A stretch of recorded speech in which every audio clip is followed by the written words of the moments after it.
Hello বন্ধুরা, তোমরা সবাই কেমন আছো? আশা করি ভালো আছো, সুস্থ আছো। তো আমিও ভালো আছি। মৌসুমি অফিসিয়াল চ্যানেলে তোমাদের সবাইকে স্বাগত জানিয়ে আজকে চলে এলাম আবার ডেলি ব্লগ নিয়ে। তো দেখো, ভাত বসিয়ে দিয়েছি আর এইদিকে ডাল সেদ্ধ হচ্ছে। তো আজকে খুব সিম্পল রান্নাবান্না করবো। আজকে ঘুম থেকে দেরি করে উঠেছি, কেননা সকাল থেকে ভালোই বৃষ্টি হচ্ছিলো। আর সকালবেলা একবার উঠেছি, ওঠার পরে আবার বাথরুম সেরে আবার ঘুমিয়ে পড়েছি। আর উঠেছি পুরো 11টার সময়। তারপরে বাসি কাজটার সাথে দেরি হয়ে গেছে। আর এখন 12টা বাজে। এই 12টার সময় রান্না বসিয়েছি। দেখো, এদিকে ডাল হচ্ছে, ভাত বসিয়েছি, আর এই যে প্রেসারে আলু সেদ্ধ বসিয়েছি। শাঁ শাঁ করছে, দেখতে পাচ্ছ। আজকে আলুর চোখা করবো। ডালের সাথে আলুর চোখা খেতে ভীষণ ভালো লাগে। তোমাদের কাদের ভালো লাগে তোমরা কিন্তু অবশ্যই কমেন্টে জানিও। তো দেখো, ডালটা সেদ্ধ হয়ে গেলে তারপর আলুর চোখাটা বানাবো। তো আলুর চোখাটা কীভাবে বানাবো সেটা তোমাদের সাথে শেয়ার করব। তো দেখো আমি কীরকম ঘামছি, এত গরম পড়ছে। আবার এই যে টিপটিপে বৃষ্টিও শুরু হয়ে গেছে। আর বাইরে তো জামা কাপড় কটা দিয়েছি, একটু বৃষ্টি কমেছিল বলে। তো এখন বাইরে বৃষ্টি শুরু হয়ে গেছে। চলো এখন জামা কাপড়গুলো তুলে নিই। আর আলু চোখা কীভাবে তো বসিয়েছি, ডাল সেদ্ধ হচ্ছে। আর এখানে এই যে ভাত ফুটে গেছে।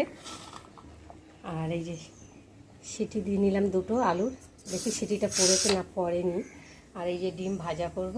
আর আলুর চোখার জন্য পেঁয়াজ কেটে নিয়েছি 3টে, আদা নিয়েছি, রসুন নিয়েছি, আর কাঁচা লঙ্কা, 2টো টমেটো। শুকনো লঙ্কা দিলে ভালো হয়, যেহেতু তোমাদের দাদাভাই শুকনো লঙ্কা খেতে চায় না, খেলেই পেটের ব্যথা করে, তার জন্যে কাঁচা লঙ্কা দিয়ে আমি করব। চলো ডালটাকে ভালো করে ঘেটে জল দেবো। তো তোমরা কারা কারা এরকম সেদ্ধ করে খাও না এক সোমবারে খাও, আমাকে কিন্তু অবশ্যই কমেন্টে জানিও। এক সোমবারে ডাল সেদ্ধ মানে বসালে সেটাও টেস্ট একটা আলাদা। আর এইভাবে সেদ্ধ করে নিয়ে ফোড়ন দিয়ে ডাল, এটা টেস্টটা একটা আলাদা।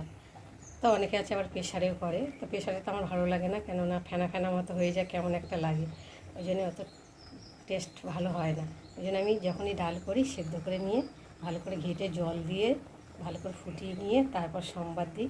তো তোমরা কে কে ডালে কি কি সম্বাদ দাও? আমি তো ডালে দিই রসুন, পেঁয়াজ, শুকনো লঙ্কা, এগুলো ফোড়ন দিলে খেতে ভীষণ টেস্টি লাগে।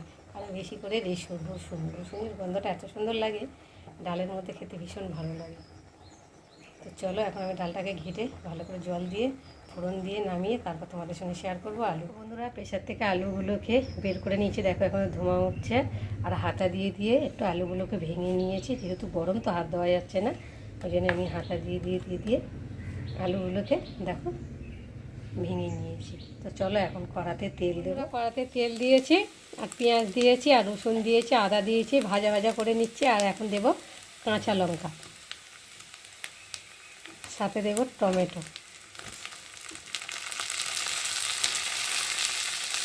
দেবো পরিমাণ মতো নুন, আর দেবো হলুদ একটু অল্প করে। এই মশলার সাথে ভালো করে টমেটোটা গালিয়ে নেব, নেড়ে দিয়ে নেব।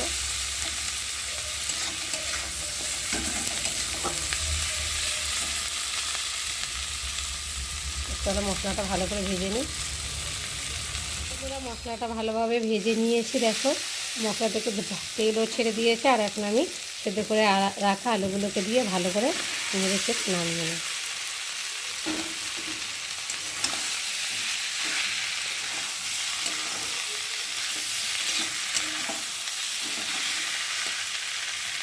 দেখো রান্না করে চান টান করে ঠাকুর পুজো দিয়ে আর এখন খেতে বসেছি। তো প্রথমে দেখাই, এই যে সাদা ভাত হয়েছে, আর এখানে এই যে পাতলা করে মুসুরি ডাল, আর এই যে আলু চোখা তোমাদের সাথে শেয়ার করেছি। তোমরা এরকম আলু চোখা কারা কারা খেতে ভালোবাসো আমাকে কিন্তু অবশ্যই কমেন্টে জানিও। তো বিশেষ করে এই ডালের সাথে আলু চোখা তো জমে যাবে। আর সাথে রয়েছে এই যে ডিম ভাজা, আর রয়েছে এই যে পাঁপড়। তো চলো এখন ভাতটা বেজে রেডি করে নিই। খেতে পেয়েছে ভীষণ। এখন বাজে 3টে সময় খাচ্ছি, যেহেতু আজকে ভীষণ দেরি হয়ে গেছে, তার জন্য।